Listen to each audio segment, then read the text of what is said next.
ہم لوگ کیا چیز ان بارگاہوں کے لائق رکھتے ہیں جو نظر کر سکیں؟ کیا چیز؟ ہماری کون سی متاع ایسی ہے جو ہم نظر بارگاہ معصومین کر سکتے ہیں؟ ہماری کون سی ایسی ثروت ہے، دولت ہے، نعمت ہے، متاع ہے جسے ہم نظر بارگاہ خدا کر سکتے ہیں؟ اور اگر یہ جان بھی نظر کر دیں تو کون سی بڑی نظر ہے؟ وہی پرانا شعر مرزا غالب کا کہ جان دی ہوئی اسی کی تھی، حق تو یہ ہے کہ حق ادا نہ ہوا۔ ہمارے پاس ہے کہ ہماری بساط میں کیا ہے، ہماری ملکیت میں کیا ہے؟ کچھ نہیں ہے۔ لیکن اگر کچھ ہے بھی، سب سے بڑی چیز جو نظر کر سکتے ہیں وہ ہے جان۔ لیکن جسے عام اصطلاح میں کہتے ہیں کہ لٹرلی جان نظر کرنے کے معنی کیا ہوتے ہیں؟ ذرا توجہ رکھیے گا۔ ماشاءاللہ اس وقت زیادہ تر جوانوں کا مجمع ہے اور آپ ہی وہ ہیں جو مستحق ہیں کہ اس مضمون کو سمجھیں، اس نقطے کو سمجھیں اور اپنی زندگی میں کچھ کر کے دکھائیں۔ جان نظر کرنے کے کیا معنی؟ صرف یہ کہ کسی جنگ میں چلے گئے، خوب لڑے اور لڑتے لڑتے مر گئے، شہید ہو گئے، قتل ہو گئے، بس اتنا ہی؟ کسی معرکے میں جانا اور جان دے دینا خدا کی راہ میں، یہ بہت آسان ہے۔ اس سے عظیم شہادت یہ ہے کہ انسان طویل زندگی پائے اور اپنی زندگی کا ہر لمحہ اسی کی نظر کرے، اور اس عمل کا نام ہے محبت۔ آپ سمجھتے ہیں محبت کیا چیز ہے؟ آپ سمجھتے ہیں مودت کیا چیز ہے؟ قل لا اسألكم علیہ اجرا الا المودۃ فی القربى، بہت مشہور آیت ہے نا، آپ سب کو تقریباً یاد ہوگی، اور اس کے معنی یہ سمجھے جاتے ہیں اور بجا سمجھے جاتے ہیں کہ رسول اللہ صلی اللہ علیہ وآلہ وسلم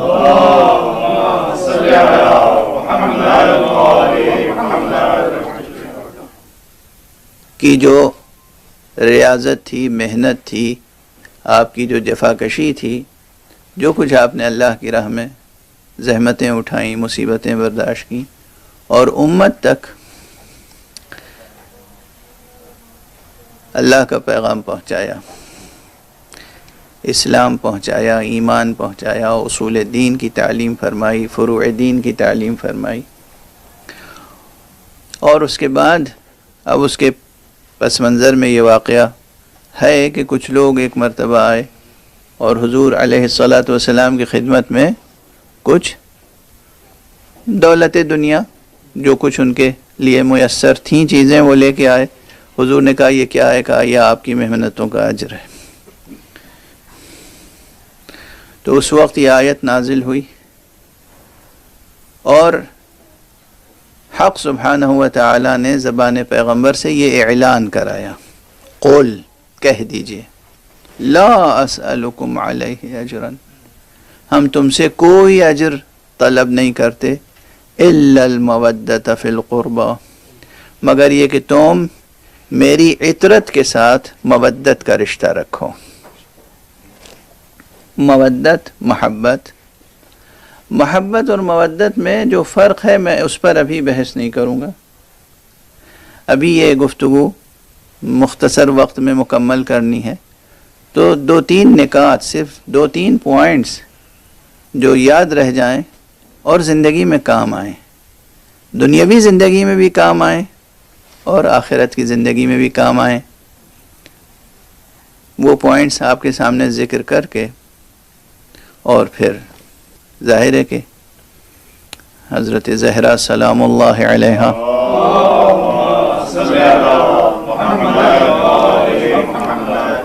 کی بارگاہ میں نذرانہ اشک پیش کرنا ہے۔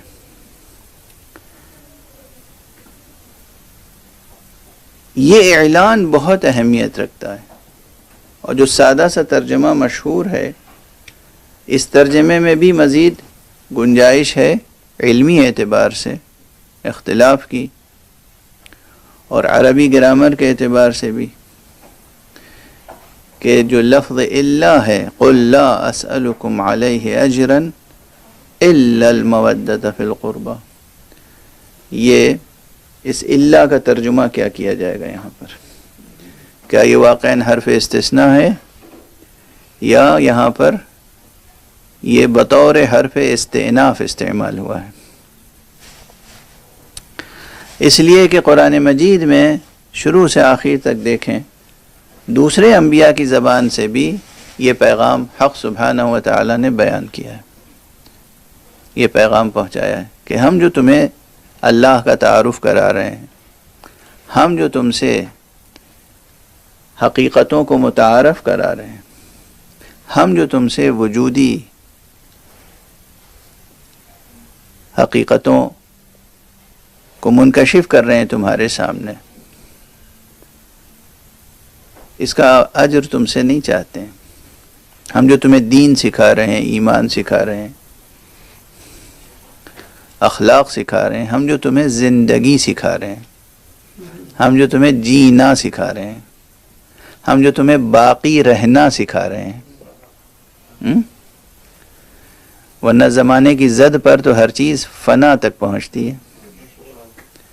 ہم جو تمہیں باقی رہنا سکھا رہے ہیں، تو اس درس کا، اس تعلیم کا، اس تربیت کا ہم تم سے کوئی اجر نہیں چاہتے، کوئی بدلہ، کوئی اجرت نہیں چاہتے، کوئی نہیں چاہتے۔ اور وہاں پر یہ بھی ہے کہ ہمارا اجر تو دینے والا پروردگار ہے، کیونکہ بہت سادہ سی منطق ہے کہ جو جس کے لیے کام کرتا ہے وہ اسی سے اجرت طلب کرتا ہے۔ تو اگر کوئی لوگوں کے لیے کام کر رہا ہوگا تو لوگوں سے اجرت طلب کرے گا، اگر کوئی اللہ کے لیے کام کر رہا ہوگا تو اللہ سے اجرت طلب کرے گا۔ تو اجرت طلب کرنے کا یہاں پر مفہوم ہی نہیں ہے کہ کوئی نبی خدا، کوئی رسول برحق، کوئی ادھر سے آنے والا صاحب منصب عام انسانوں سے اجرت طلب کرے یا اجرت قبول کر لے کسی بھی عنوان سے۔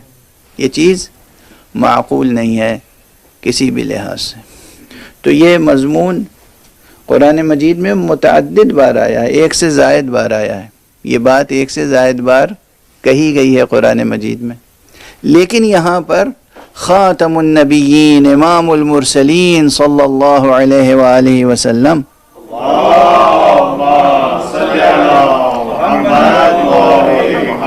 کی زبان مبارک سے یہ اعلان دوسرے انداز سے کہ ہم تم سے کوئی اجرت نہیں چاہتے، مگر یہ مگر کے بعد اگر کوئی ایک چیز بھی طلب کر لی تو طلب تو کی،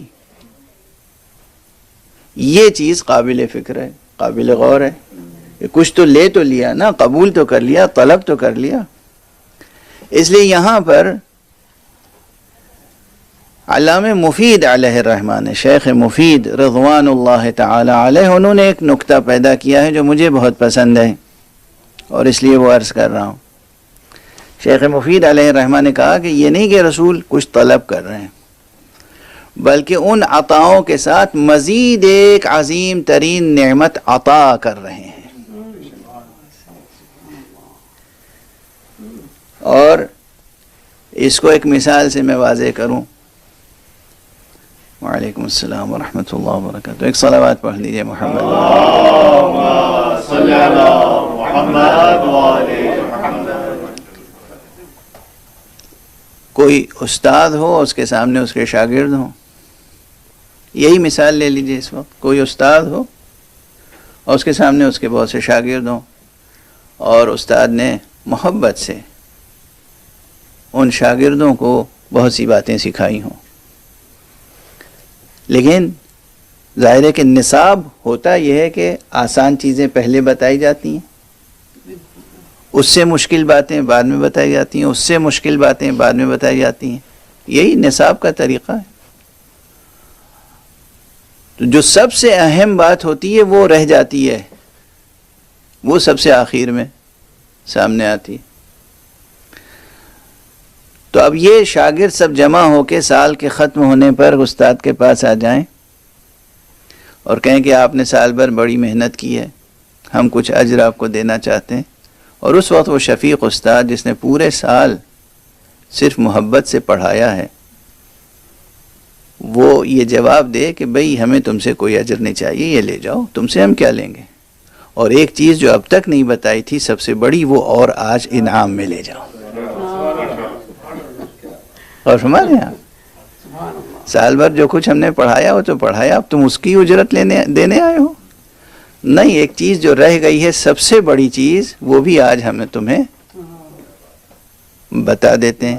یہاں پر بالکل یہی کیفیت ہے کہ بھئی ہم نے تمہیں توحید سے آشنا کیا، عدل سے آشنا کیا، نبوت سے آشنا کیا، معاد سے آشنا کیا، ہم نے تمہیں امامت سے آشنا کیا، ہم نے تمہیں نماز اور روزے اور حج و زکوٰۃ و خمس و جہاد اور عبادات سے لے کر معاملات تک پورے دین سے آشنا کیا، مگر ایک جو روح دین ہے وہ باقی ہے، تم اس کا اجر دینے آئے ہو؟ اس کا اجر نہیں چاہیے، بلکہ ایک اور جو سب سے عظیم چیز ہے وہ بھی ہم سے لیتے جاؤ، اور وہ ہے مودت قربہ۔ یہاں پر یہ ایک مستقل واجب ہے، فرض ہے جو عائد کیا جا رہا ہے، نہ کہ طلب کیا جا رہا ہے۔ واضح ہے؟ یعنی دیکھیے عربی زبان میں بطور مثال، بطور تمثیل میں عرض کر دوں، حق اور فرض کا بھی بطور تمثیل ہے۔ آج کل جو زبانوں پر حقوق کا مطالبہ ہوتا ہے، رائٹس، حقوق، رائٹس، تو مطالبہ ہوتا ہے کہ ہم سمجھتے ہیں یہ چیز مجھے ملنی چاہیے، میں سمجھتا ہوں یہ چیز مجھے ملنی چاہیے، ہم سمجھتے ہیں یہ چیز ہمیں ملنی چاہیے۔ حق عربی زبان میں اسی ایک لفظ حق میں دونوں مفہوم پوشیدہ ہیں۔ حق وہ ہے جو انسان جدید اصطلاح میں دوسرے سے طلب کرتا ہے، فرض وہ ہے جو خود ادا کرتا ہے۔ اسی لیے امام زین العابدین علیہ الصلاۃ والسلام کا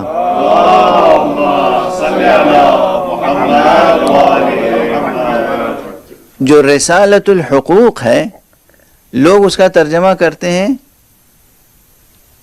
حقوق یعنی رائٹس، میں اس کا ترجمہ کرتا ہوں کہ یہ منشور فرائض ہے۔